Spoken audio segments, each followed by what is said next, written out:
مومنو، اسلام میں پورے پورے داخل ہو جاؤ اور شیطان کے پیچھے نہ چلو، وہ تو تمہارا کھلا دشمن ہے۔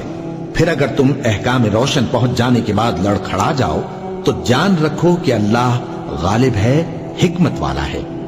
کیا یہ لوگ اسی بات کے منتظر ہیں کہ ان پر اللہ کا عذاب بادل کے سائبانوں میں آ نازل ہو اور فرشتے بھی اتر آئیں اور کام تمام کر دیا جائے؟ اور سب کاموں کا رجوع اللہ ہی کی طرف ہے۔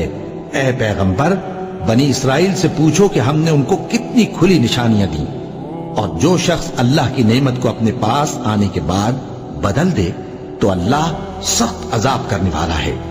اور جو کافر ہیں ان کے لیے دنیا کی زندگی خوشنما کر دی گئی ہے اور وہ مومنوں سے تمسخر کرتی ہیں، لیکن جو پرہیزگار ہیں وہ قیامت کے دن ان سے اوپر ہوں گے، اور اللہ جس کو چاہتا ہے بے حساب رزق دیتا ہے۔